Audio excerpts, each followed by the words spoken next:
más o menos, Ricardo lo está diciendo, de hecho bastante próximo, pero hay ciertas precisiones que a lo mejor hay que hacer. ¿Alguien quiere aventarse ese numerito de decirlo un poco mejor o de construir sobre lo que ya dijo Ricardo? Era porque existía un mecanismo compensatorio, ¿no? O sea, nos decía que imaginemos que, por ejemplo, la sangre iba a llegar a las zonas lesionadas, pues no se podía filtrar por ese mismo daño que existía. Entonces, lo que va a ocurrir es que el flujo de sangre va a ir a las nefronas sanas para que, pues, esas Eh, nefronas hagan el trabajo, ¿no? Sí, es parte también de lo que ocurre, aunque con la redistribución de flujo hay que tener cuidado porque el incremento del flujo glomerular también representa a mediano y largo plazo un incremento del daño o un daño o pérdida de la función renal porque el incremento de la presión del flujo sanguíneo de la arteriola aferente puede dañar el glomérulo. Entonces no es necesariamente una adaptación ni una redistribución del flujo en sentido estricto. Entiendo cómo las dos de alguna manera ocurren, pero no es eso lo principal que tendrían que estar visualizando. Es otra cosa.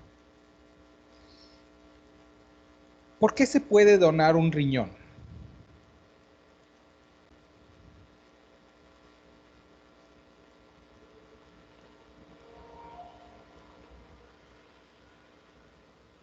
Vuelvo a preguntar, ¿por qué se puede donar un riñón?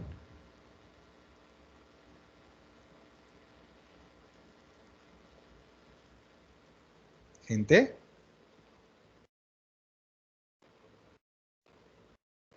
nadie ni pueden equivocarse, ¿eh? No pasa nada. Es como el entorno seguro para equivocarse este ambiente. Pero ¿por qué es que sí se puede? Hay que ir a aventurar una respuesta. Es muy fácil, es bastante coloquial y de sentido común. Pero quisiera que lo digan. A Pues ver. porque tenemos dos. Sí. Bueno, porque tenemos dos y Se Porque adapta uno puede a realizar la la función de hipertrofia. ambos. a ver, no se adapta. Fabricio, ¿qué estás diciendo? Y Pues porque tenemos dos y que uno puede realizar la función del otro. porque uno puede funcionar, hacer la función de dos. Claro, claro.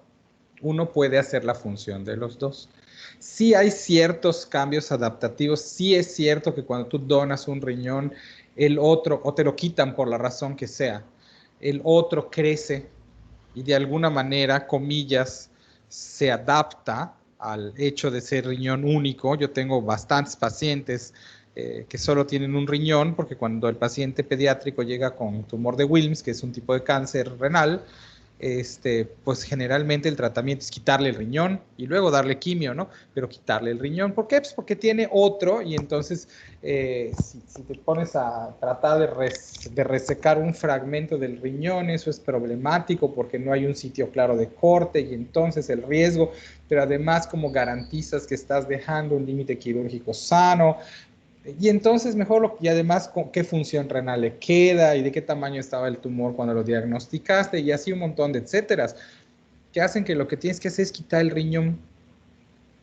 Solo dejas riñón o haces una resección tumoral preservando riñón cuando tienes un tumor de Wilms bilateral. Pero cuando es un solo tumor y te queda el otro riñón sano, lo que haces es quitar el riñón. Porque mejora las probabilidades de que el paciente viva.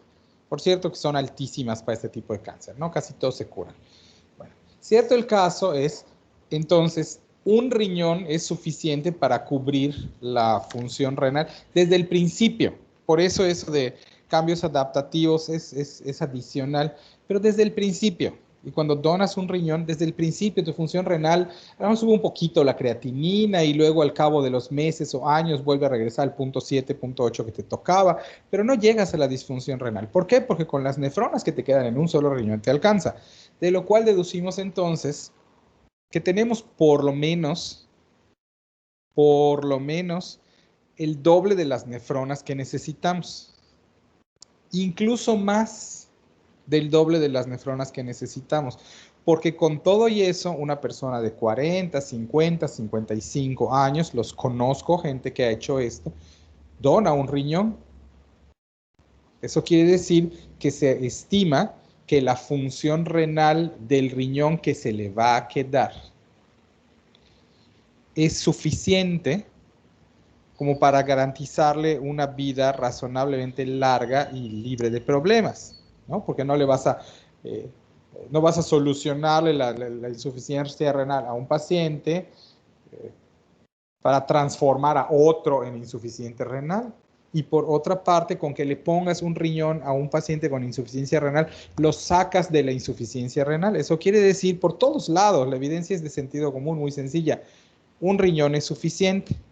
Es incluso más que suficiente porque al cabo del tiempo sabemos que este riñón, el que se le quedó al donador o el trasplantado, pues va a ir perdiendo gradualmente nefronas y sin embargo van a mantener una función renal razonablemente buena.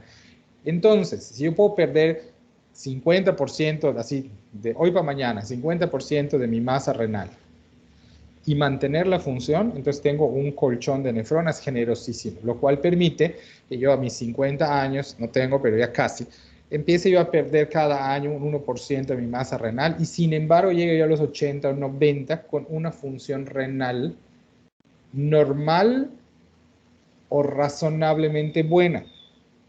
Sin embargo, ¿qué deducen? ¿Qué implicaciones tendrá esta pérdida de la función renal en la farmacocinética en el paciente anciano que habitualmente además está sometido a polifarmacia porque es diabético, pero es hipertenso, pero tiene insuficiencia cardíaca, pero tiene Alzheimer, pero tiene neuropatía, pero tiene mil cosas, ¿no? Entonces, ¿qué implicaciones pueden ustedes ver ahí? Pues habría una disminución en la depuración renal de los fármacos y habría que ajustarle su dosis, ¿no?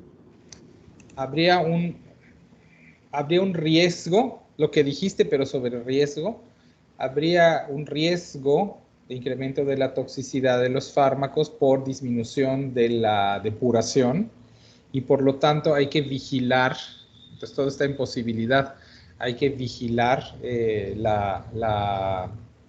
los efectos secundarios y los niveles séricos en donde eso sea viable. Hay que evitar los medicamentos que comparten vía de eliminación en la medida de lo posible y en caso necesario habrá que ajustar las dosis. Entonces, así como lo dijiste sobre posibilidad, es un problema en el adulto mayor por los efectos secundarios o cruzados, por los metabolismos compartidos y por la pérdida subclínica, si ustedes quieren, pero pérdida de la función renal. Denme 30 segundos.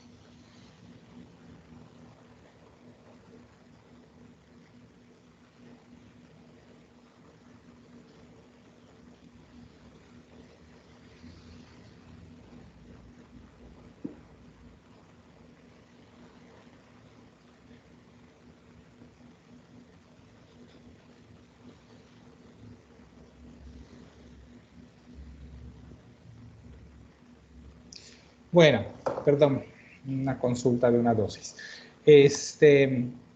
Entonces, claro, se tiene que tomar en cuenta esto. Ahora, con lo que ya hemos estudiado también, cobra sentido y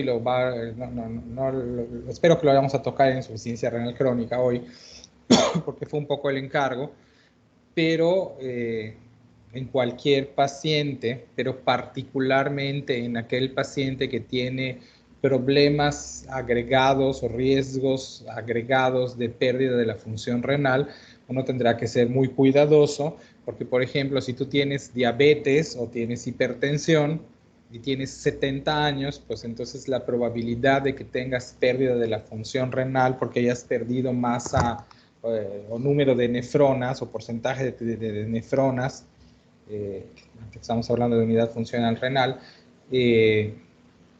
la probabilidad de que pierdas se incrementa y la probabilidad de que llegues a la insuficiencia o la habilidad para llegar a insuficiencia renal es mayor, y entonces el riesgo que el paciente tiene de tener necrosis tubular aguda, por ejemplo, como hablábamos ayer, pues no es el mismo si tienes el 95% de tus nefronas sanas a que si solo te queda el 60%, ¿no?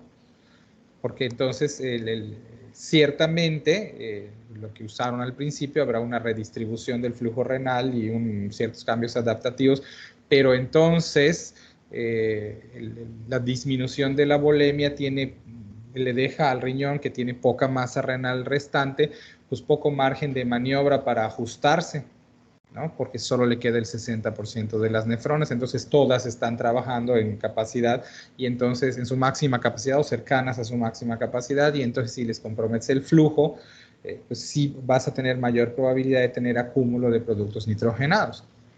Y por eso es tan importante que si tu paciente tiene factores de riesgo renales como litiasis, diabetes, hipertensión o historia familiar de falla renal, hay ciertas otras enfermedades renales que tienen un perfil hereditario, pues tendrá que tener particular cuidado en el control de su enfermedad, y probablemente incluso si ya la función renal es limítrofe, con el consumo de sustancias nitrogenadas y vigilancia de la prevención de la osteoporosis y vigilancia de las cifras de la hemoglobina y todo lo que sabemos que hace el riñón más allá de la función de filtración-excreción, ¿no? Entonces, ojo con eso. Es de sentido común que todos los diabéticos se deben de cuidar porque hay 1000 razones por las cuales van a tener una vida más corta si no lo hacen y de peor calidad. Y una más es esta del riesgo de pérdida de la función renal. Y entonces, más allá de cómo funciona o cuál es la unidad funcional renal, que ya habíamos visto quiénes son los elementos, central en insuficiencia renal crónica, que lo que está ocurriendo es pérdida de unidades funcionales renales y que lo que tendríamos que hacer es entender que la prevención es lo que funciona mejor porque no hay manera de recuperarlas una vez perdidas, y que además esta pérdida es bastante silenciosa porque ustedes ya habían dicho que no es sino hasta que se pierde bastante por arriba del 50% de la capacidad funcional renal que el paciente empieza recién a tener alteraciones de laboratorio. Entonces, esto resulta ser, si uno lee o interpreta esto, que para cuando el paciente ya tiene elevación de la creatinina, ya tiene una pérdida de unidades funcionales renales bastante avanzada. Entonces, hay que tener mucho cuidado de intervenir lo más pronto posible. Intersticio renal, ¿tenemos algo?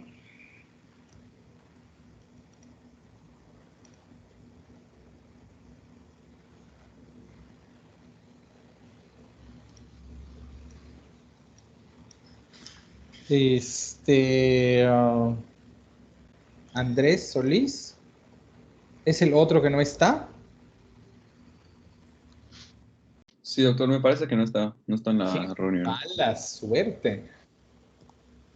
Sobre intersticio renal, que habíamos platicado algo ayer y que supongo que tampoco tenemos la imagen, vamos a recordar que habían hablado que era relativamente irrelevante en la insuficiencia renal aguda, que lo que tenía particularmente era fibroblastos, pero que de alguna manera regulaba la síntesis de eritropoyetina, y que era relevante también porque el daño glomérulo-tubular que ocurría por la necrosis tubular aguda, por la pielonefritis, por la obstrucción ureteral que daba un daño renal postrenal, que si estos daños existían iban a ocurrir fenómenos de cicatrización renal o fibrosis.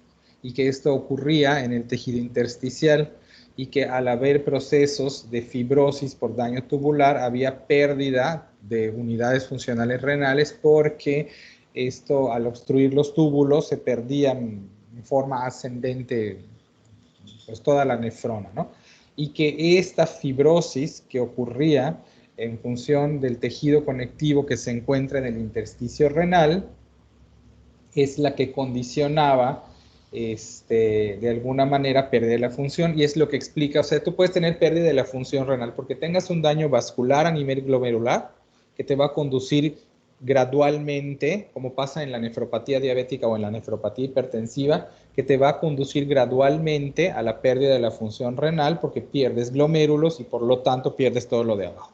O puedes tener pérdida y conducir a llegar a la insuficiencia renal porque tienes lesión renal recurrente, sea por obstrucción al flujo urinario, que da a su vez incremento de la presión y entonces disminución del gradiente de presión, con el consecuente aumento de la presión de filtración, pero que daña a nivel vascular o glomerular, pero además procesos cuando hay fuga de líquido, porque vimos que cuando hay obstrucción al flujo urinario, había daño o insuficiencia renal aguda postrenal y este incremento de la presión en los túbulos generaba fuga de líquido y daño intersticial que generaba procesos de cicatrización o fibrosis y que esto también conduce a pérdida de unidades funcionales renales y a la insuficiencia renal a mediano o largo plazo y esa es la manera en la que la litiasis conduce a insuficiencia renal. También es cierto que cuando tienes procesos infecciosos, pero renales, porque hay una diferencia en que tú tengas una infección de vía urinaria en la vejiga, a que tengas una infección de vía urinaria en el riñón, lo cual se llama pielonefritis. Si tienes un proceso infeccioso intrarrenal, esta proliferación bacteriana, sabemos, si recordamos lo que vimos en choque, que liberaba citoquinas proinflamatorias y que incrementaba la producción de especies reactivas de oxígeno que causaban daño inflamatorio y posteriormente procesos de cicatrización que van a generar exactamente el mismo daño que ya describimos y que entonces estas infecciones de vía urinaria en forma recurrente, que se asocian, por cierto, tanto a litiasis como a malformación de vía urinaria, conducían a insuficiencia renal o a pérdida de la función renal. Y todo este fenómeno que estoy diciendo ocurre en el intersticio renal. Los cambios inflamatorios que dañan, que causan procesos de cicatrización y generan pérdida de la función renal. Como habíamos dicho, que dentro de las funciones que se encuentran en el intersticio están la síntesis de eritropoyetina, entonces se vuelve lógico por qué hay pérdida, la insuficiencia renal crónica se acompaña con disminución de niveles de eritropoyetina y con anemia. Cosa que vamos a ver más adelante cuando hablemos de eritropoyesis y cuando volvamos a hablar de anemia en el contexto de anemia misma en el tema que sigue dentro de semana y media. Para que yo descanse tantito. Sí, a ver.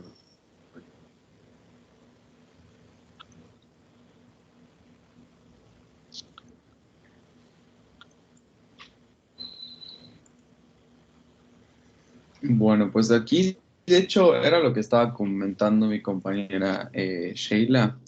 Pues el hecho de perder o de que hay una pérdida de nefronas y pues una disminución de la función renal,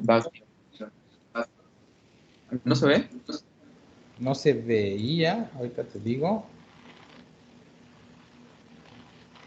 Voy cambiando de pantalla a veces, permíteme. Ya se ve. Okay. Bueno, pues como decía, el hecho de haber una pérdida de nefronas y pues una pérdida de lo que es la función renal o disminución de lo que es la función renal, pues va a activar estas respuestas compensatorias que terminan haciendo que el paciente sea asintomático, incluso cuando hay una pérdida del 50 o 70% de lo que es la masa renal.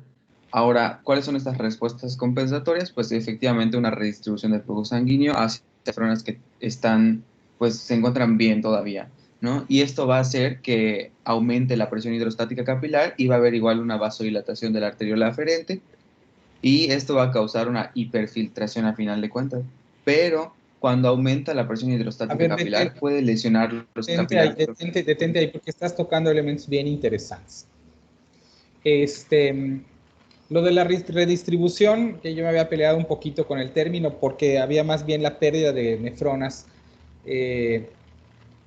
Bueno, en realidad tiene que ver con el hecho de que si el trabajo que tiene que realizar 1 millón de nefronas, que es más o menos lo que tenemos, lo realizan 600,000, entonces la manera en la que se hacen los ajustes o adaptaciones ante los cambios de la presión de perfusión, del sodio, de la volemia, de la presión arterial, son más complejos o más difíciles, o tienes menos margen de maniobra para hacerlo, ¿no? Porque no es lo mismo que yo ajuste teniendo, o sea, el tamaño del ajuste que tengo que hacer es menor si tengo 1 millón de nefronas en comparación a que si solo me queda medio millón o 600,000. Desde ese punto de vista, efectivamente, en comparación a circunstancias basales, y piensen también en el que perdió un riñón, o el que donó un riñón, o el que se lo quitaron por la razón que sea. En circunstancias basales, si yo tengo menos masa renal, voy a tener más flujo en cada uno de los glomérulos para lograr el mismo resultado. ¿Tenemos sentido con esto? Sí, doctor.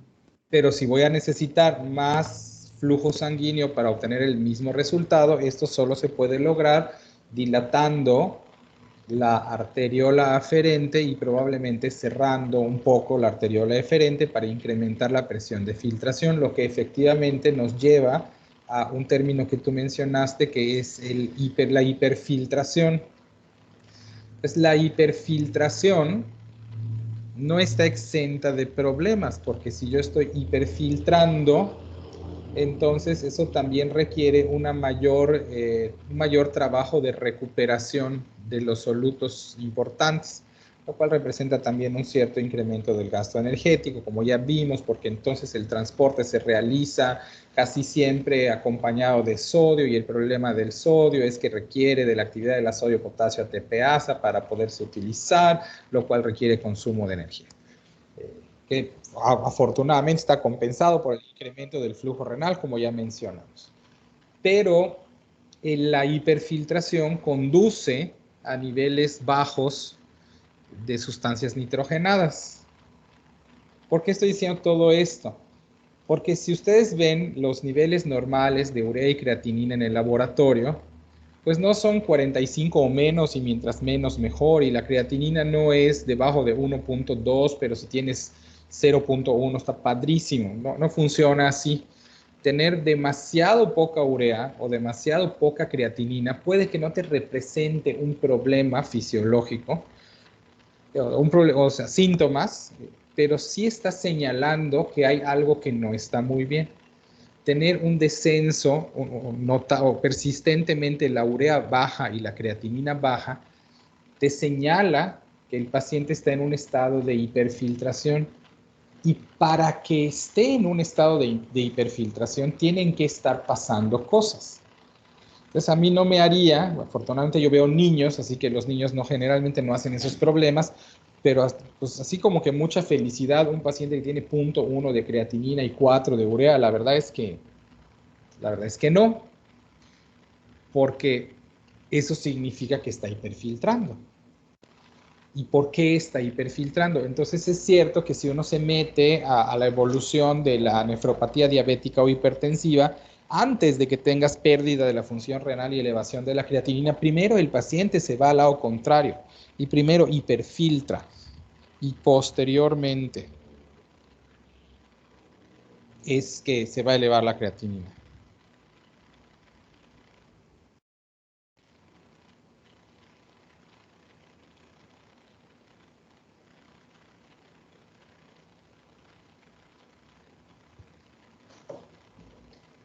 ¿Sale? Entonces por eso es que te detuve con lo de la hiperfiltración, porque tiene un asunto interesante y que uno en la clínica acaba aprendiendo a utilizar. ¿Sale? Síguele, Alejandro. Ok. Pero igual mencionaba que pues un aumento de esta presión hidrostática capilar pues podía lesionar los capilares glomerulares porque iba a causar una distensión de las células mesangiales y pues esto hacía que se hipertrofiaran los glomérulos y es lo que termina causando lo que es la glomerulosclerosis, que se termina acumulando este tejido cicatrical en el glomérulo. Y pues es un círculo vicioso porque básicamente, o sea, sí es cierto, va a haber pérdida de las nefronas, pérdida de la función renal y se intenta, o sea, con estas respuestas compensatorias se intenta mejorar esto, pero pues básicamente termina Dañando empeorando la más situación, ¿no? glomérulos. Porque Claro. exactamente. Por eso, una Y vez que, por eso el chiste es prevenir la pérdida de nefronas, de unidades funcionales renales, porque una vez que pasas un cierto límite, los mismos cambios adaptativos funcionan como una bola de nieve que te hace perder más nefronas y entonces la pérdida de más nefronas te lleva a más cambios adaptativos que te hace perder más nefronas y así hasta que te quedas sin riñón. Claro, sí. pues, la adaptación te mata. Igual encontré que pues esta parte de la glomerulosclerosis a su vez es la principal causa de lo que es el síndrome nefrótico en los adultos y pues se debe más que nada a una degeneración y alteración de las células epiteliales viscerales, que pues, son estas que había mencionado el primer día, que son los podocitos, ¿no? Y más que nada está ligado igual a defectos genéticos que se van a encargar de afectar a componentes de los diafragmas, de estos diafragmas que se encuentran entre las prolongaciones secundarias o pedicelos de los podocitos. Entonces, pues estos Que diafragmas son las eran que pues, norman estructuras el que tamaño de intervenían. las proteínas que pueden salir generando las cargas estas que repelen a las proteínas de tamaño pequeño, ¿no? Exactamente. Okay. Y terminaba, o sea, esta parte de la glomerulosclerosis, pues va a haber proteinuria y hematuria microscópica. Igual encontré un término, doctor, que o sea, Espérate, nunca lo había escuchado. guárdame el término. Claro, Ok. porque el incremento de la presión, acuérdense que la albúmina, por decir la proteína que nos interesa más o que es más relevante o que tiene más implicaciones y que conocemos más en estas clases, ¿no? La albúmina, que vamos a mencionar también en el síndrome nefrótico, habíamos dicho que cabe por las fenestraciones del tubo y podría ser filtrada entre los podocitos, entre los brazos de los piecitos de los podocitos, ¿no? Que simplemente no sale porque está rechazada por cargas negativas. Pero este rechazo a la excreción de proteínas, que está fundamentado exclusivamente en las cargas negativas, también es susceptible de ser vencido por el incremento de la presión de filtración. Por eso es que los pacientes que todavía tienen, y estoy pensando en los diabéticos y en los hipertensos, porque son los que generalmente progresan en la edad adulta, la insuficiencia renal crónica terminal, antes de que tengan pérdida significativa de la función renal que les lleve a la elevación de la creatinina, habíamos dicho que se encuentran en un estado de hiperfiltración. El estado de hiperfiltración representa un incremento de la presión de filtración a nivel glomerular. ¿Me van siguiendo con esto? Si yo tengo un incremento de la presión de filtración a nivel glomerular, lo que va a ocurrir es que la albúmina, cuyo único mecanismo que la mantiene dentro de la sangre es la presión negativa, probablemente al tener un incremento de la presión de filtración se expulse o se filtre algo más de lo normal. Y es por eso que la microproteinuria o la proteinuria es un marcador temprano de daño glomerular en el contexto de nefropatía diabética o hipertensiva. ¿Quedó claro esto que acabo de decir? Sí, doctor. Sí. Bueno, para que vean por qué es que pasa lo que pasa. Lo único que falta por decir, que no sé si alguien me lo va a decir, es en la nefropatía hipertensiva, es claro, ¿no? ¿Por qué es que hay un incremento del flujo y de la presión? Pero en la nefropatía diabética, ¿por qué? ¿Por qué el diabético hace lo mismo que el hipertenso? Yo estaba viendo un video donde te decía que en los pacientes que tienen diabetes, la glucosa pues se empieza a empezar a adherir a proteínas, que se conoce este proceso como glucosilación no enzimática de proteínas, y va a afectar sobre todo a la arteriola eferente, la va a dejar más rígida y más estrecha, y pues esto va a hacer que la sangre, o sea, se le dificulte la salida a la sangre, pues, y esto a su vez aumenta la presión hidrostática capilar glomerular y causa la hiperfiltración. Claro, Después viene ya la respuesta por parte de las células cuando mesangiales que vimos terminan reaccionando. diabetes, yo les dije que aunque no todo era angiopatía, microangiopatía, en realidad la grandísima mayoría de los daños que uno espera encontrar en diabetes se remiten de una u otra manera a la microangiopatía y que la insuficiencia renal, que la retinopatía, que la neuropatía periférica, que incluso la hipertensión asociada a diabetes, eh, se reducían o se explicaban de cierta manera por el daño a pequeños vasos, justo por el mecanismo que acabas de mencionar, aunque este mecanismo de glucosilación de proteínas como mecanismo que endurece las paredes arteriolares, no se había dicho con esa precisión, pero es ese problema el que induce todos los cambios. Entonces, ciertamente, si tú haces más rígidas las paredes de la arteriola eferente, pones resistencia como al modo de poscarga, no es el término correcto, pero para que usemos o liguemos con cosas que ya conocemos, lo cual incrementa las resistencias sobre el ovillo vascular glomerular, lo cual aumenta la presión de filtración y es lo que explica por qué el paciente tiene daño glomerular y excreción de proteínas. No ocurre en el mismo lado que en el paciente hipertenso, en cuyo caso el problema está en preglomerular, mientras que en el diabético tú lo estás describiendo más como postglomerular, aunque ocurre un poco de ambos lados, porque el diabético también genera cambios o asocia hipertensión. Pero el resultado final es el mismo, se incrementa la presión de filtrado, se salen las proteínas que no se deberían de salir, se lesiona la lámina basal, hay pérdida de lesión glomerular que te conduce a pérdida de nefronas, y bueno, el resultado es el mismo a largo plazo, aunque el camino sea diferente en su inicio. Síguele, Uk. Vamos, bien, está un poquito el día hoy. Bueno, ¿y qué más? Ah, igual encontré que uno de los marcadores de daño renal era algo que se conoce como cilindruria, que era como la precipitación, o sea, eran como moldes literalmente cilíndricos que de hecho se ven en los cortes histológicos, perdón, imágenes histológicas. No, explico, no, espérate, explico. Eso sí necesita más contexto porque a lo mejor no es tan fácil cuando uno lo lee por primera vez. Cuando uno mira el examen general de orina, trae esencialmente tres apartados. El apartado de macroscópico, que es el color, el olor, el sedimento. Luego el análisis químico, que trae el pH urinario, la densidad, el contenido en proteínas, bilirrubinas, urobilinógeno, glucosa, sustancias que se miden como contenido, ¿no? Y luego está el análisis microscópico. Agarran esta orina, la centrifugan, agarran el sedimento, lo ponen en una laminilla y lo miran al microscopio. Y ahí te van a contar células renales, células bacterianas, eritrocitos, leucocitos, cristales, que ya habíamos visto, y cilindros. Los cilindros, entonces, no son cortes histológicos del riñón, o sea, no vas a biopsiar al riñón para ver si tiene cilindros, que es donde está el error de interpretación, sino que tú lo vas a obtener de la orina.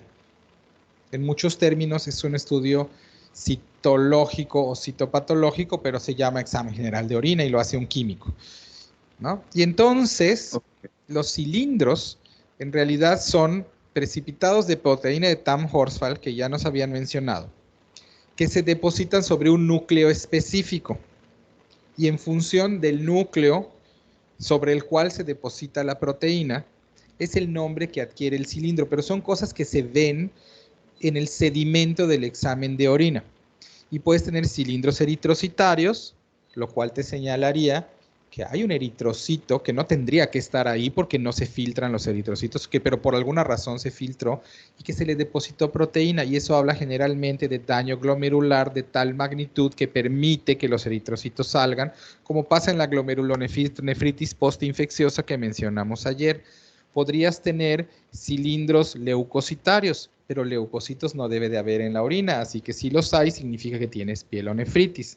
Y hay cilindros granulosos que tienen que ver con que tengas cristales, lo cual te habla de incremento de la densidad urinaria y precipitación de oxalatos, o sea, de ácido úrico, cosa que ya vimos en litiasis. Y están los cilindros hialinos, que tienen proteína sola, y me faltan otros que no me acuerdo, que son los que tienen, que utilizan como núcleo epitelio renal. Entonces, estos cilindros que tienen como núcleo epitelio renal te dicen que se están perdiendo células del epitelio y que se les está depositando proteína encima. Como nos habían mostrado, en la necrosis tubular aguda ocurren estos cilindros, y en el daño renal de larga evolución, como los que estamos viendo hoy.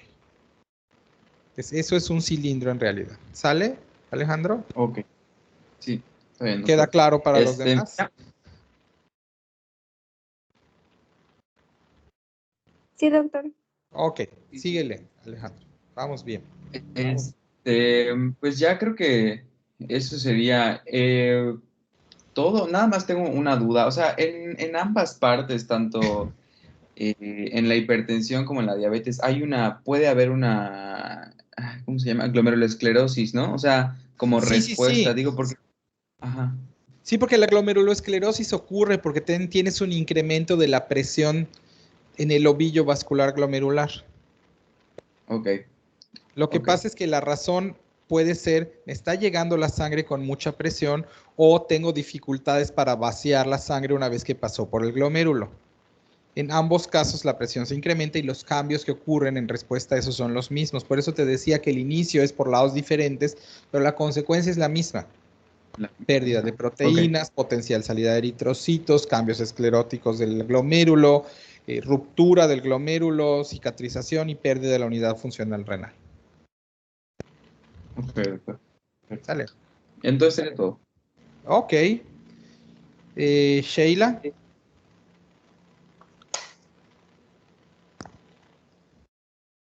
¿Ve esa foto que estás mostrando con mi calva, todo lo que da?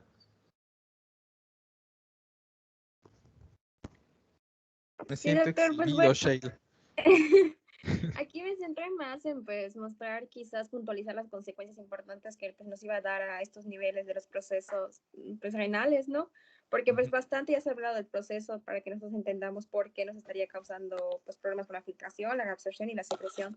Entonces, pues primero, pues la imposibilidad de eliminar de forma adecuada los productos de desecho, pues como ya hemos mencionado, la urea y la creatinina, pues haciendo que se acumulen en la sangre, lo que pues se denomina azotemia, ¿no? En cuanto al equilibrio hidroelectrolítico, pues la disminución del filtrado glomerular, pues nos iba a dar una retención mayor de agua y de sodio, teniendo como consecuencia pues el aumento de la presión arterial y también la presencia de edemas periféricos que se podían estar presentando. Otro ion afectado pues era el potasio, que pues por la misma disminución... Oye, con lo del sodio quiero decir algo también. Sí, es seguro que no les van a preguntar en el examen, pero otra vez son estas cosas que no vienen en el examen, pero que sí sirven para entender lo que van a ver más adelante. En realidad nosotros estamos, no sé si ya lo mencioné incluso en insuficiencia cardíaca, pero no importa, creo que es importante recordarlo. Acostumbrados a medir los electrolitos y pensar, estoy midiendo cuánto potasio hay en el paciente, estoy midiendo cuánto calcio hay en el paciente, estoy midiendo cuánto sodio hay en el paciente. Y en sentido estricto, el potasio, el calcio, el magnesio, el fósforo que manejan niveles bajos, sí revelan de cierta manera más directa cuánto hay en el paciente. Con el sodio y con el cloro, pero el cloro lo usamos menos, con el sodio la circunstancia es diferente, porque siendo de una concentración tan elevada, En comparación, digo, tienes 4 de potasio, pero 140 de sodio, ¿no? En sangre, miliequivalentes litro. Entonces el sodio es más lábil a la cantidad de agua. Entonces hay que tener cuidado porque cuando hablas de reabsorción de sodio, uno pensaría que si hay incremento de la reabsorción de sodio, esto me va a conducir a hipernatremia. Pero eso no siempre es así. De hecho, no es así. Porque cuando reabsorbes sodio junto con agua. Y entonces tienes esencialmente los mismos más miliequivalentes de sodio, pero en más agua, lo cual te va a llevar a la misma concentración. Entonces, aunque estás reteniendo sodio, como lo retienes con el agua que lo diluye, entonces el reporte de sodio sérico que te da el laboratorio, que es en miliequivalentes por litro y que te está sacando una proporción entre el soluto y el solvente, puede no cambiar nada. Entonces, esto es bien importante porque deberán entender que el hecho de que tengas reabsorción de sodio no necesariamente conduce a una elevación del nivel sérico de sodio. Que en realidad el nivel sérico de sodio, que este es a lo que quiero llegar y lo que luego me da trabajo que mis residentes entiendan como tantas cosas, es que el sodio sérico en realidad no cuantifica cuánto sodio hay en el cuerpo de tu paciente. Lo que está cuantificando es en cuánta agua estás diluyendo el sodio y es una medida indirecta del agua corporal. Y se van a encontrar más adelante, si no es que lo encontraron ya, el término de hiponatremia, y lo vamos a mencionar el día de síndrome nefrótico. Real, es decir, el paciente sí le falta sodio, lo cual es extrañísimo y súper infrecuente, o alteración hiponatremia dilucional. Eso quiere decir, no es que al paciente le falte sodio, es que le sobra agua. Porque de hecho el manejo de la hiponatremia dilucional es sacar agua, no es poner sodio. De la misma manera que si el paciente tiene una hipernatremia dilucional porque tuvo diarrea, se deshidrató, perdió mucha agua, pues se corrige poniéndole agua al paciente para diluir el sodio que ya tiene, pero pues en más agua, y eso te va a bajar la concentración en miliequivalentes litro. ¿Esto se entiende, Sheila? Sí, doctor. Entonces, nada más para aclararles ese punto y estén un poquito mejor armados en cómo interpretamos en realidad el término de sodio sérico, de la retención de sodio y cuál es la consecuencia real, y que no se vayan con la idea de que la retención de sodio va a conducir a una elevación del sodio sérico, o en sentido inverso, que cada que vean un sodio sérico piensan, ah, es que el paciente retuvo sodio, porque en realidad no, lo que le pasó es que perdió agua.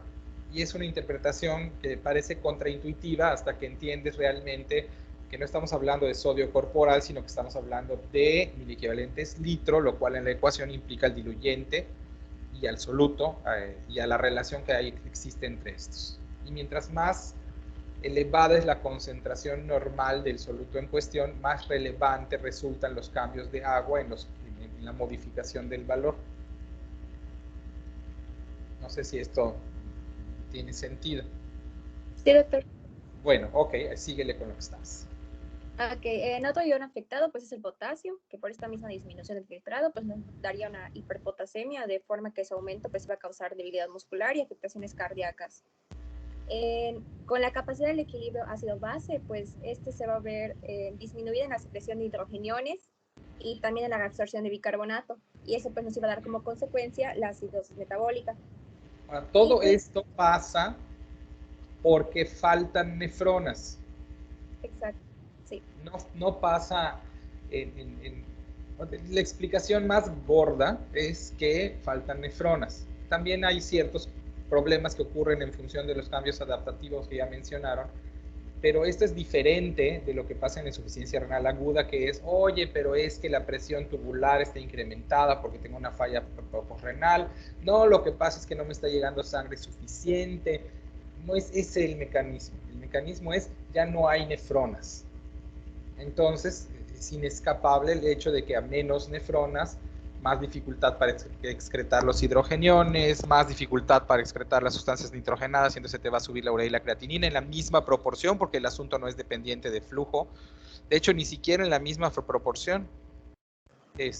Pero bueno, cerca de la misma proporción, vas a tener dificultades para excretar el potasio, se te va a empezar a juntar el agua porque no hay superficie de filtración suficiente, porque ya no tienes glomérulos, y todos los que tienes ya están súper perfundidos y ya no se puede sacar todo el agua a pesar de eso. El asunto, entonces, en forma central, la explicación difiere de lo que pasa en insuficiencia renal aguda, porque aquí el problema es falta de nefronas. Y esto explica todo lo que estás diciendo.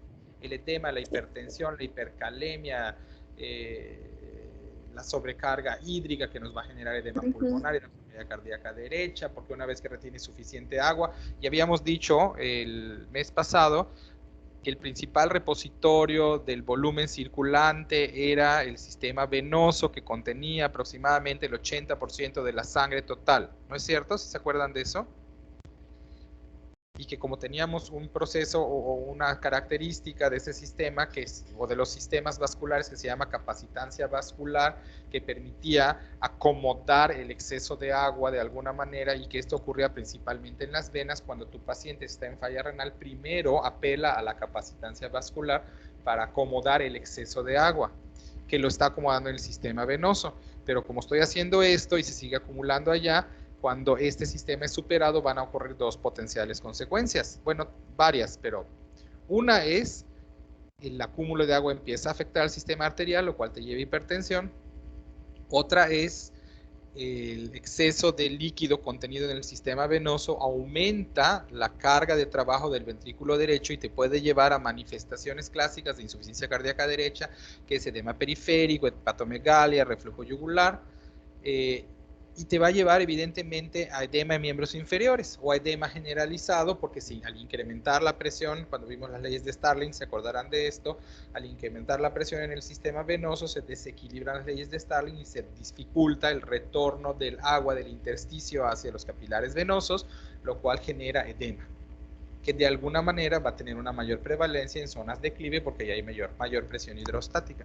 Y esto explica por qué el insuficiente renal cursa con hipertensión, puede hacerte edema pulmonar por incremento de la presión, porque suele o puede cursar con datos de insuficiencia cardíaca derecha, porque el agua que está acumulada en el intersticio maneja el sodio de forma diferente, porque acaban incluso con hiponatremia dilucional, porque tienen mucha agua, ¿no?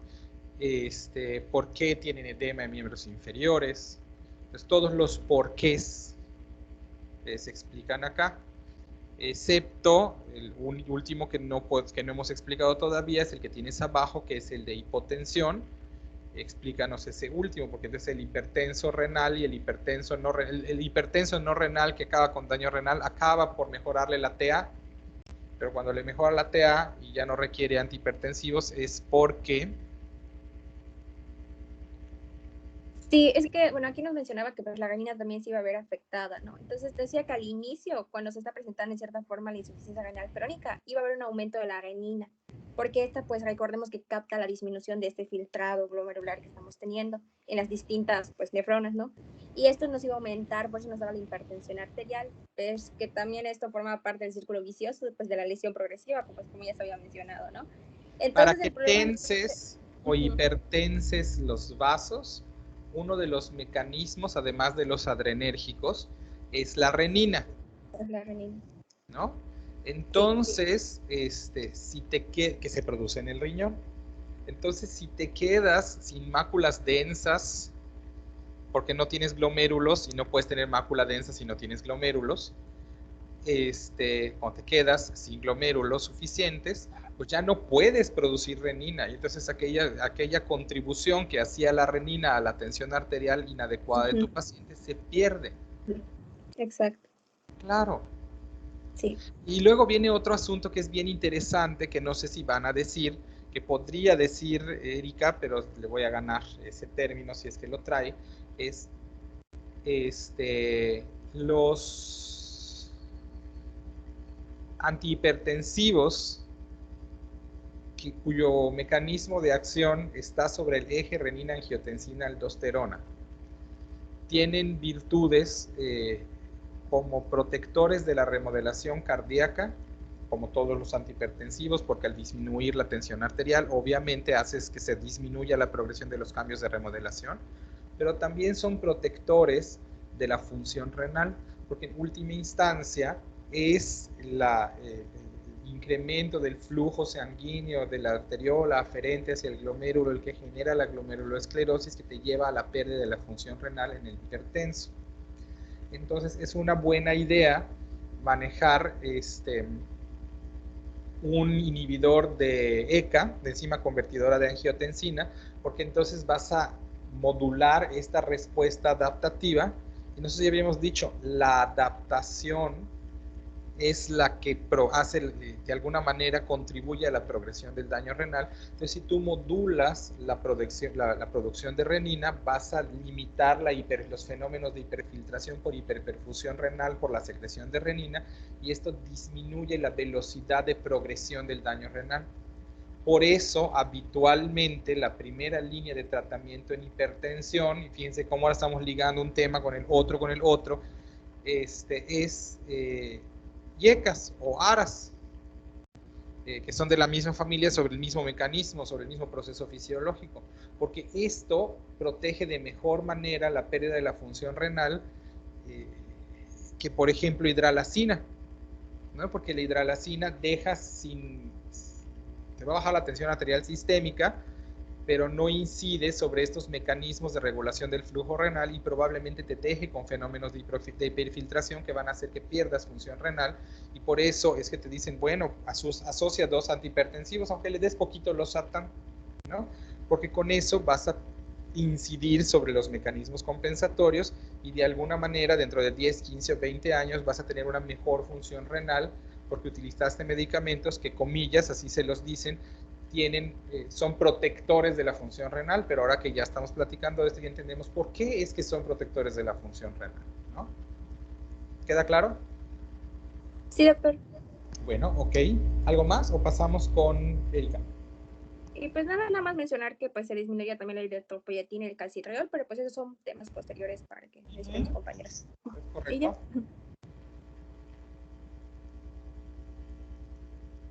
Creo que Erika no está.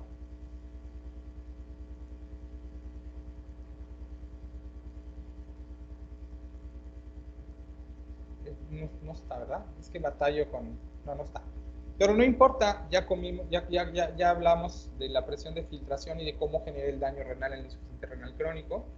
Así que 3 de nuestros protagonistas no estuvieron, pero no importa. Ya resolvimos esos 3 temas. Entonces, Paola, ¿tenemos algo? Pues realmente no, o sea, los artículos que revisé se limitaban a describir las clasificaciones de la de la tasa de filtración, pero realmente pues solamente es eso. Sí, temprano, estoy de acuerdo. Transportadores de los túbulos, ¿hay algún cambio aquí? ¿Alguna pérdida? Es lo mismo de ayer básicamente. ¿Nos puedes dar un recordatorio rapidito para que no se... O sea, que algo que sea diferente es que como casi el 50% de la masa renal va a ser el túbulo contorneo proximal, entonces al perderse masa renal, al perderse nefronas, pues cuando haya regeneración no se van a poder regenerar de la misma manera, entonces las células del túbulo contorneo proximal van a perder microvellosidades, sus mitocondrias van a estar afectadas, cuando se generen se van a hacer más pequeñas, y además se ha encontrado en personas con insuficiencia renal crónica que no hay la citocromo-C oxidasa, que es muy importante para la cadena oxidativa, la cadena oxidativa. Entonces, pues, al final de cuentas, pues va a haber una menor producción de ATP y esto va a afectar a la sodio-potasio ATPasa. De mover sodio. Y pues al no haber el gradiente de sodio que genera la sodio-potasio ATPasa, pues no van a poder funcionar los cotransportadores. Ok, listo. Aclaramiento, Anduaga, y excreción. Y acabamos, pero bueno. ¿Lo proyecto? Sí.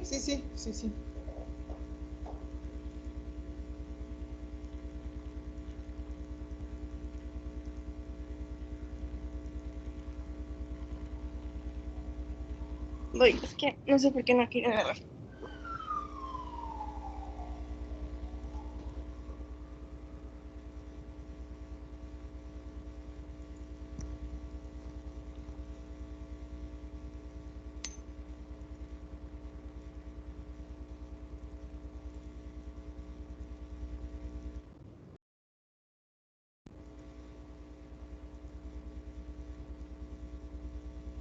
¿Se ve? Sí. Pues en realidad igual ya dijeron pues lo importante. Prácticamente la definición era que había una reducción de la claramentocreatinina estimada a bueno, menor de 60 mililitros por minuto. Pero esto obviamente pues ya dijeron que es algo que sucede pues al final de la enfermedad. Porque en realidad lo que pasa al principio es que pues los niveles se mantienen o normales o inclusive disminuidos, por lo que ya se mencionó. Que igual, pues, El fenómeno de hiperfiltración los lleva a disminuidos. Y otra sí, vez, tener una creatinina disminuida no necesariamente son buenas noticias. sí, entonces solo había encontrado eso y pues ya busqué así como cómo saber si es aguda o crónica. Y pues ya es esta tablita más o menos que pues lo importante es esto de aquí, que pues es lo que ya mencioné, que al principio pues no está alterada en la crónica o disminuida inclusive y en la aguda pues sí se ve que hay una mayor concentración de creatinina sérica. Ok. Y ya, o sea, realmente no es Tiene algo mucho. de la proporción Bohm-creatinina más abajo, ¿no? Sí, o sea, era lo de... Ahí está aquí. Pero aquí no encontré mucho de eso en crónica. O sea, como que hablaba más, o sea, decir, bueno, de prerrenal, renal. La renal es la crónica.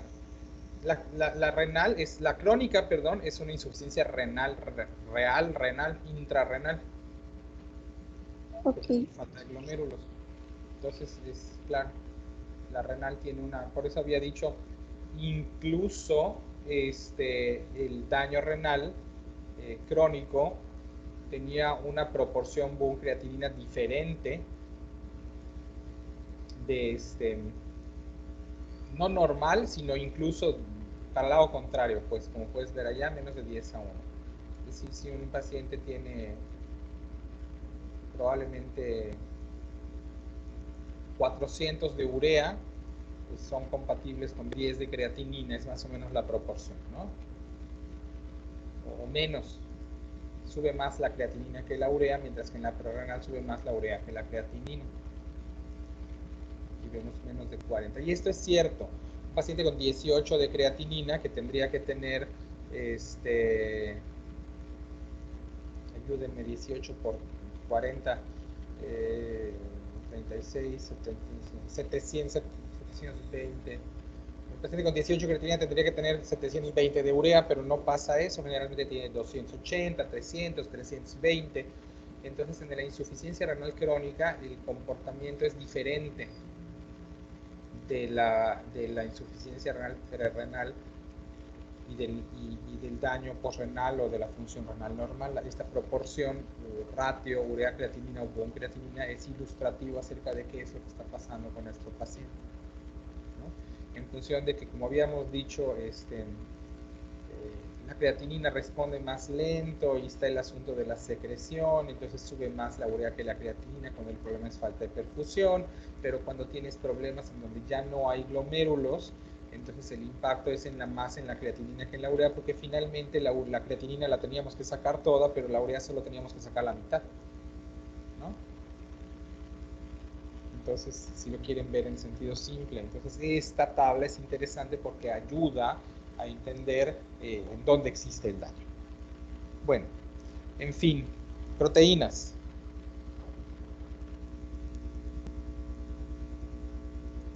Perdón, es allá la medición de la función renal, pero again creo que ya te comimos el mandado. ¿Escucha? Muy bajito.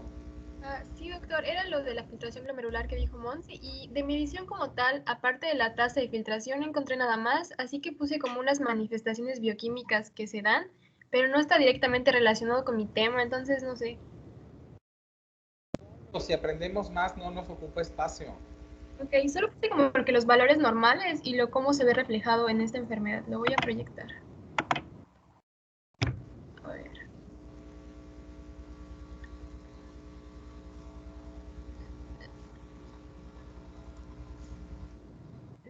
Está cargando, es que está lento.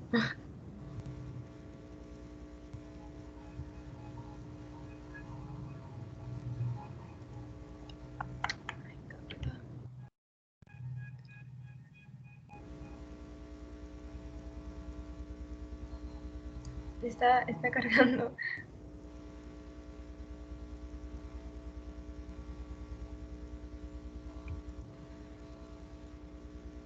Qué horror. No carga.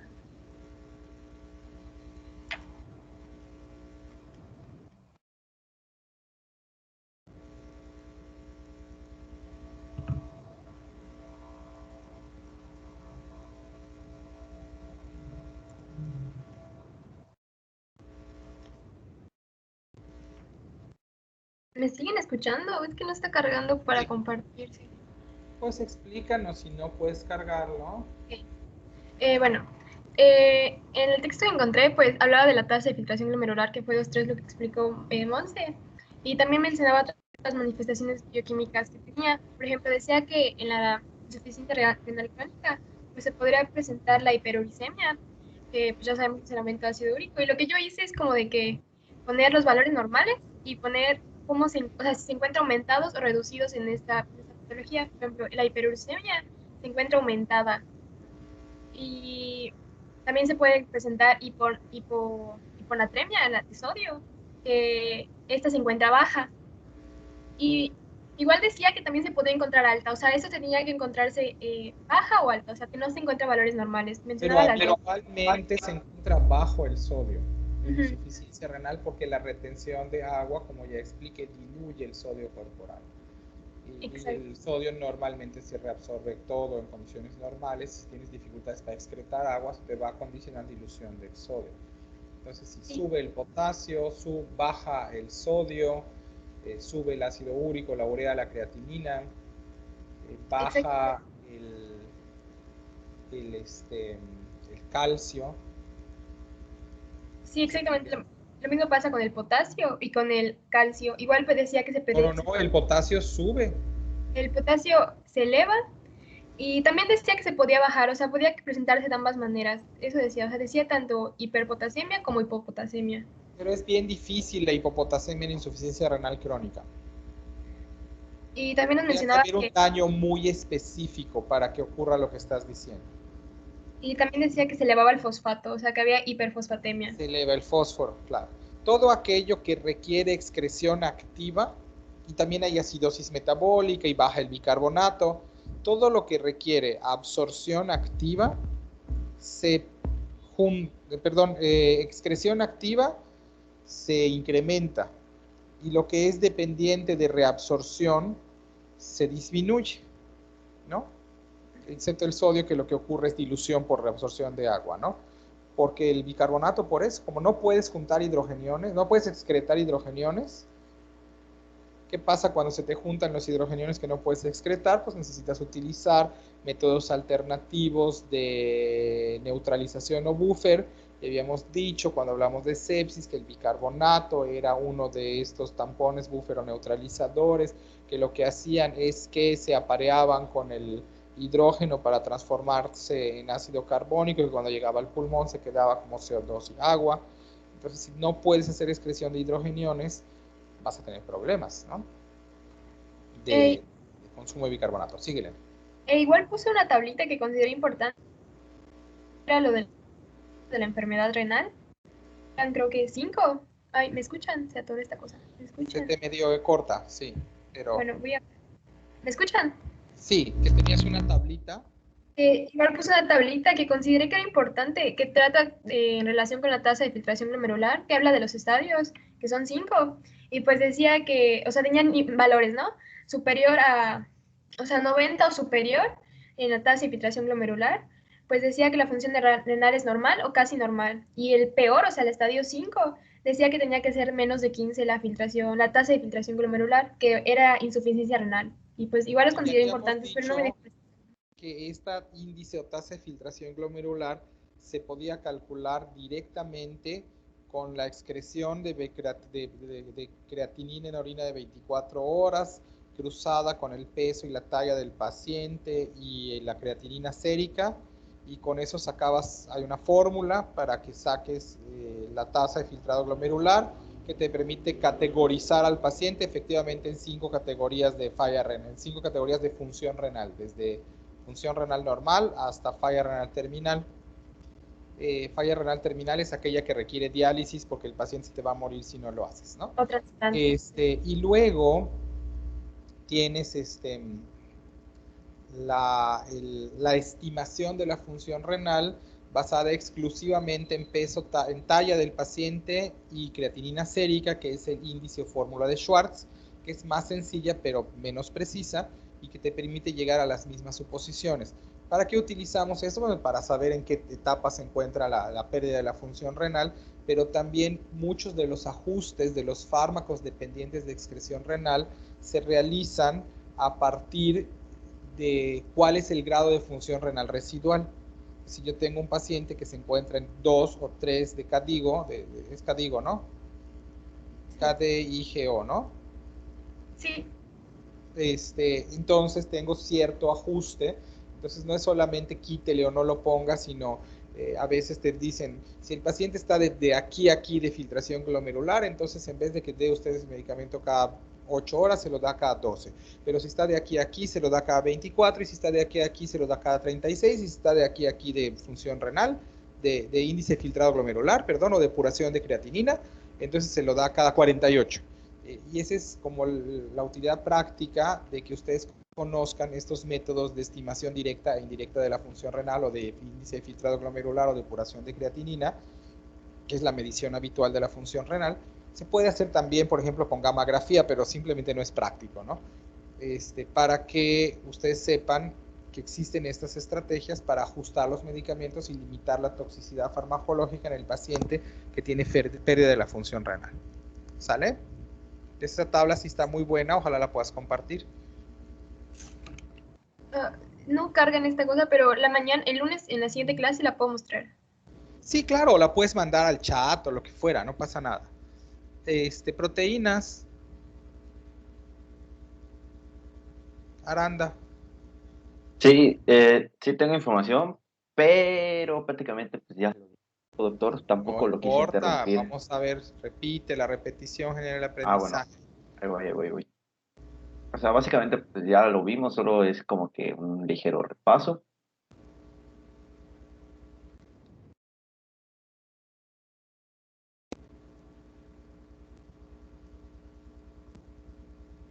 Ok, creo que ya se ve.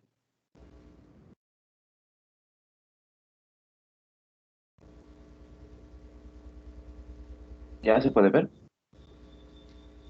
Ajá, sí. Bueno, pues era lo que ya habían comentado, ¿no? En el caso de los pacientes con diabetes, los altos niveles de glucosa van a glucosilar a las proteínas de la barrera de filtración, al endotelio. En lo que yo busqué decía que también pues esto provoca que se pierda la carga negativa de la barrera de filtración, que era lo que impedía que las proteínas puedan pasar a los túbulos. Y al mismo tiempo también pues va a haber daño en el endotelio, pérdida de podocitos y todo eso, entonces pues se van a filtrar más proteínas. Y como esto es un proceso pues crónico, va a ser algo que dure mucho tiempo, pues poco a poco va a ir empeorando la situación. Y por lo que encontré igual, bueno, decía un artículo que al mismo tiempo también se pueden filtrar ácidos grasos porque tienen afinidad con albúmina y que también van a ocasionar que se empeore el estado de cicatrización. Entonces, pues es básicamente todo lo que ya habíamos visto, nada más aquí pues unos datos que decía que alrededor de un tercio de los pacientes que tienen microproteinuria van a desarrollar nefropatía abierta si no se hace algo a tiempo, ¿no? Porque ya vimos que si hay pérdida de proteínas en la orina, pues puede ser un indicativo de falla renal por alguna razón. Del 20 al 40% llegan a proteinuria y en 20 años estos pacientes pueden sufrir insuficiencia renal y pues cerca del 20 al 30% de pacientes con diabetes tanto tipo 1 o 2 pueden desarrollar diabética. Y aquí pues en esta tabla están los valores de la cantidad de proteínas en una orina normal, en una medición de orina y cómo esto pues va a ir progresando, ¿no? Lo normal, como ya lo habíamos visto en la normalidad, es menor de 30 gramos, miligramos por 24 horas, no es mucho, pero si comienza a haber pues un fallo renal, va a ir incrementando ya hasta que se dispara y se vuelve pues todo un caos.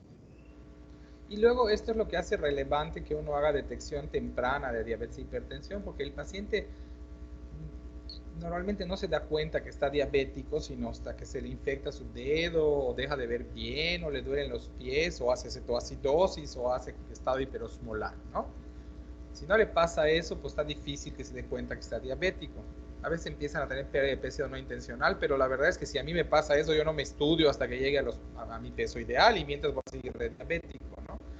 Entonces, la detección temprana es importante porque estos fenómenos de glucosilación de proteínas que van a dar como resultado esclerosis glomerular están ocurriendo aunque el paciente no sepa que es diabético.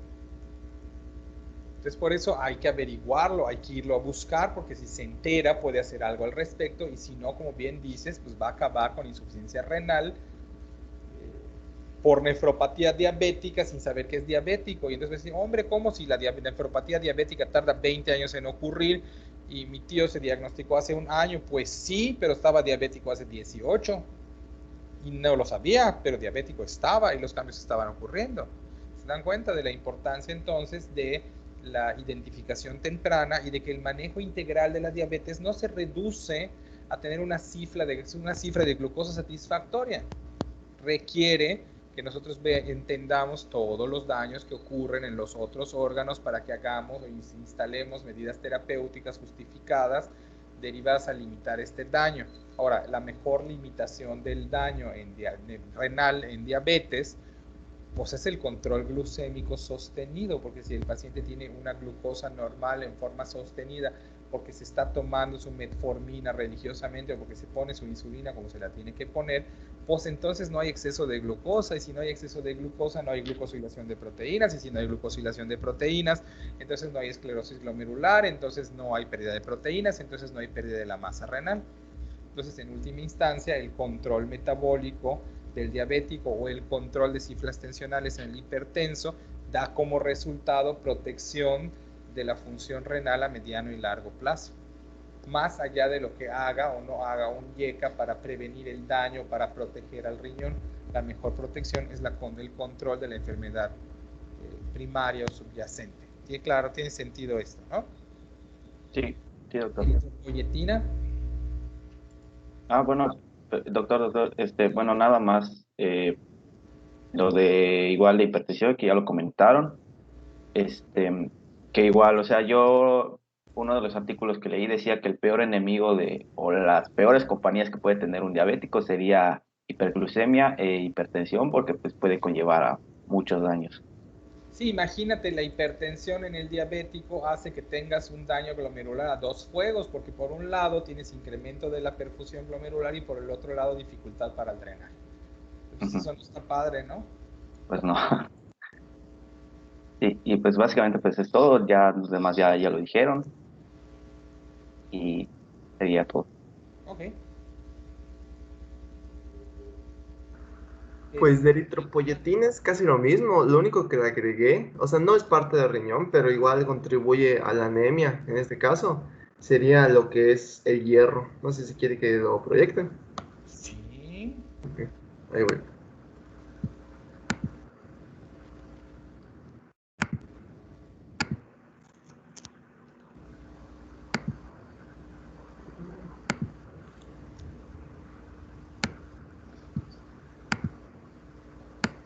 ¿Se ve?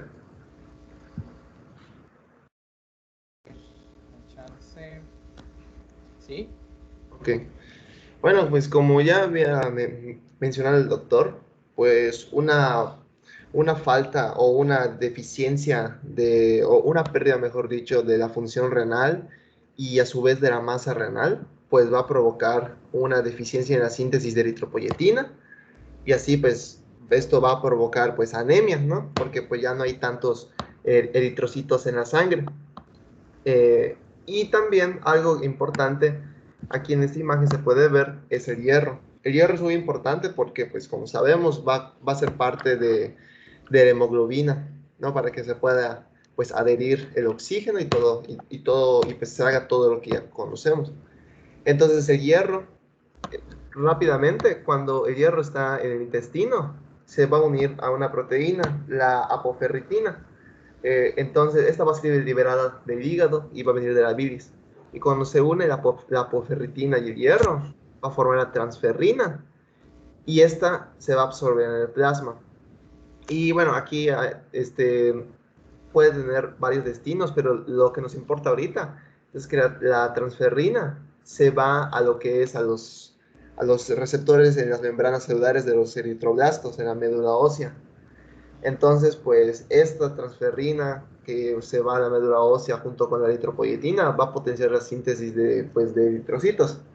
Entonces, si hay una deficiencia de hierro, ya sea por una mala absorción o por una deficiencia o que se ingiera menos o que hay un aporte nutricional menor de pues entonces va a potenciar a la deficiencia y va a aumentar más la anemia. Ya no va a haber tantos eritrocitos disponibles y por lo tanto la anemia pues va a ser pues algo inevitable, vaya.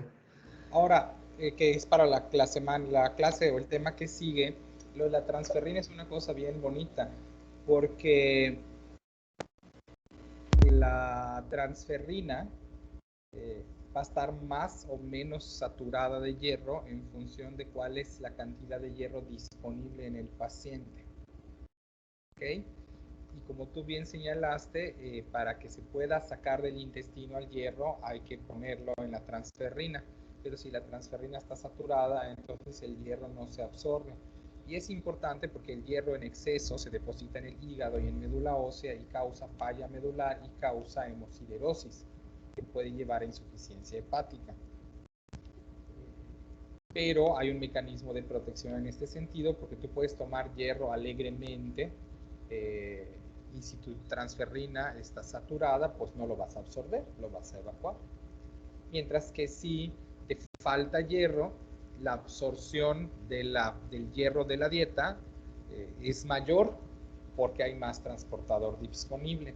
Por esto siempre se debería de preferir la administración oral de hierro que las inyecciones de hierro. Porque cuando uno se pone su inyección de hierro de extrano, además de que duele, pues está brincándose un proceso que te protege de la toxicidad del exceso de hierro.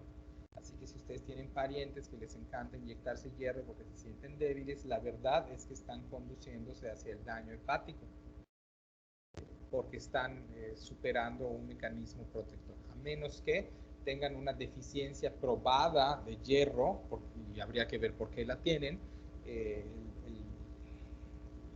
tengan prisa por resolverla, la mejor manera de administrar hierro, ya que tú lo trajiste a colección, es oral, por los mecanismos de regulación de la absorción. Pero bueno, eritropoyetina, ahí sí no hay pierde, ya habíamos mencionado bastante de eso, ¿no? Sí, solo una última cosa, es que en este caso la anemia que se genera por la falta de eritropoyetina sería la anemia normocítica normocrónica, debido a que los eritrocitos pues no van a cambiar de forma, sino simplemente van a reducir en número.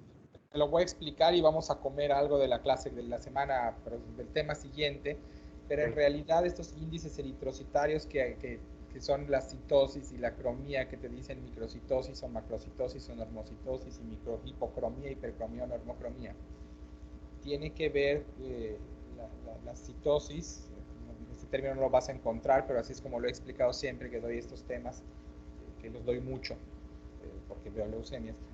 Tiene que ver con el tamaño de los eritrocitos en promedio y la cromía tiene que ver con qué tan colorados están. Y cuando un paciente está normocítico y normocrómico, como tú estás señalando, en realidad lo que tú sabes es que no le falta material para fabricar eritrocitos, porque si le falta algún material o el otro, es que ocurren cambios o en el tamaño o en la intensidad del color.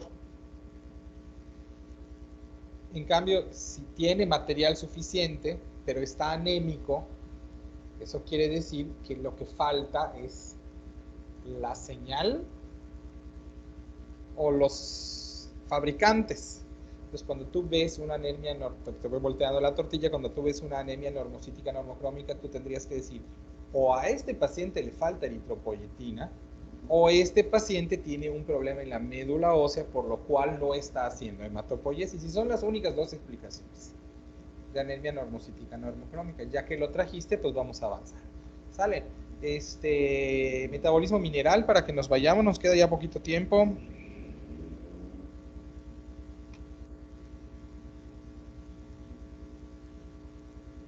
Sí, ahorita lo proyecto.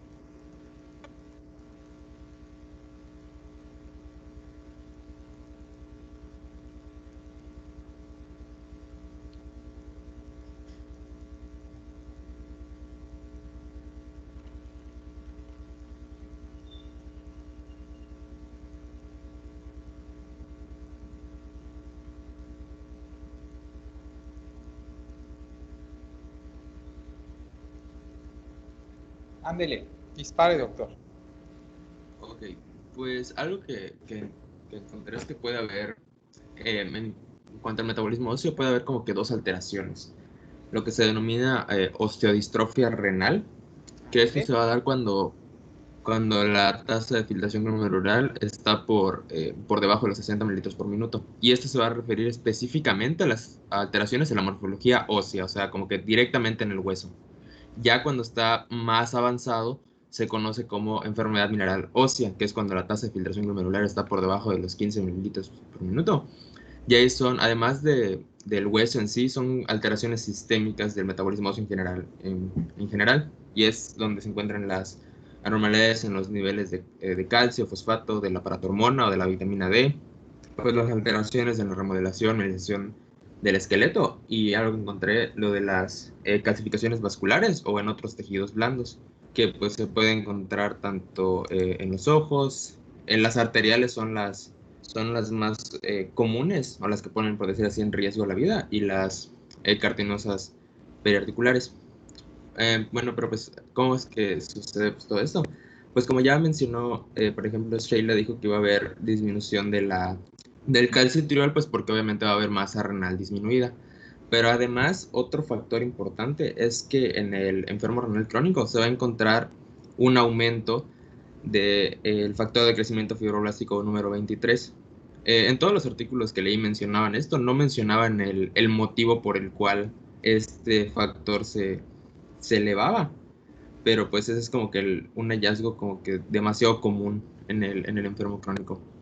No, y pues esta elevación va a inhibir a la 1-alfa hidroxilasa y pues va a haber menor activación de la vitamina D, esto a nivel del túbulo contorneo proximal, y esto nos va a dar como consecuencia una menor absorción de calcio. Y pues al haber esta menor absorción de calcio, obviamente va a haber más eliminación de calcio por la orina y van a disminuir los niveles séricos de calcio, lo que va a estimular la elevación de la paratormona. Y como sabemos, la paratormona, con afán de regresar los niveles de calcio séricos a la normalidad, va a estimular a los osteoblastos para que transformen proteoclastos en osteoclastos y los osteoclastos hagan la resorción ósea para intentar elevar los niveles de calcio y por eso sérico. tienes osteodistrofia renal. Exactamente, y pues es esto lo que ocasiona todas las alteraciones, porque va a haber como que ese desequilibrio, porque pues no va a haber, o sea, va a haber resorción ósea, pero no va a haber la absorción de calcio después, para que luego pueda haber calcio suficiente para la remodelación ósea, y es cuando se van a presentar las O sea, diferentes tiras el enfermedades. calcio, ¿no? Exactamente, sí. Y Oye, acá es como, regrésate ¿okay? a la diapositiva anterior. Dado el impacto de la insuficiencia renal sobre el metabolismo óseo mineral, o dada la participación renal en el metabolismo óseo mineral, en un paciente que ya tiene pérdida de unidades funcionales renales o nefronas, ¿qué es lo que debemos suplementar? Paratormona, calcio, fósforo, vitamina D, calcitriol. ¿Qué es lo que tenemos que hacer?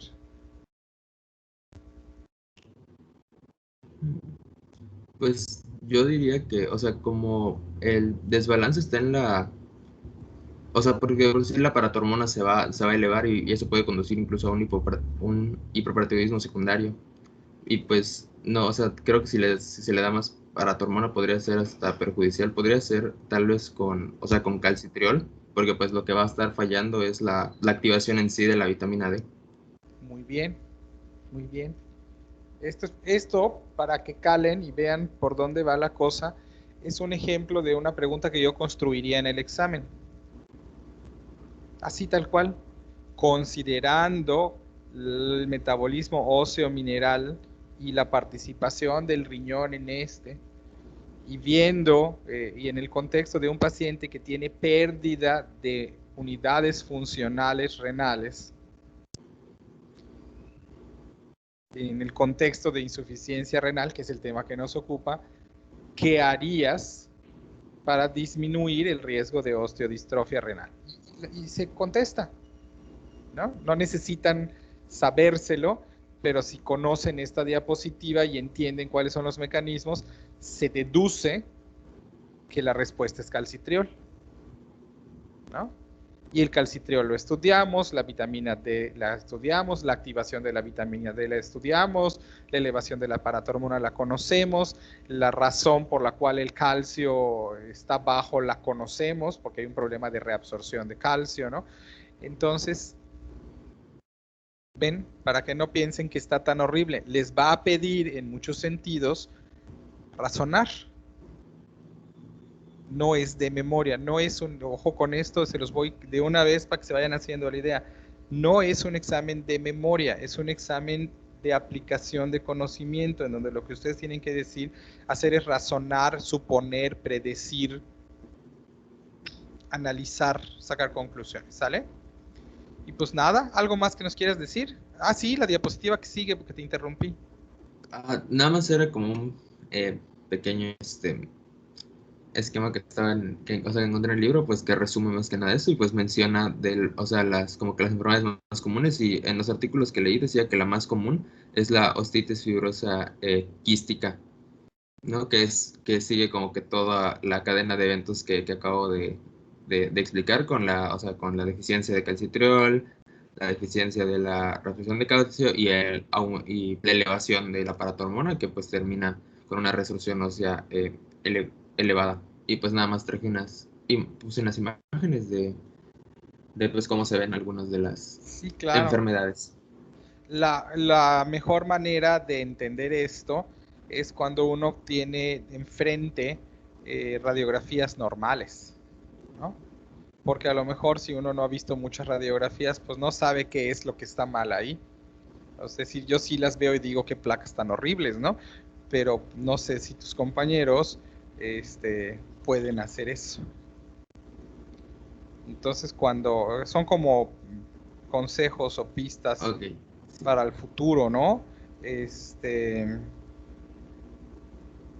Siempre que vayan a presentar cosas como esta, traten de poner el comparativo normal, porque están todavía muy pronto en el camino como para saber qué está mal en esas imágenes. Pero muy bien, chavos, nos vemos entonces el lunes, porque hasta donde entiendo su evaluación va a ser el miércoles, porque el doctor Ortiz está en fin de semana en Valladolid y habitualmente el lunes viaja y por eso no da clase ese día.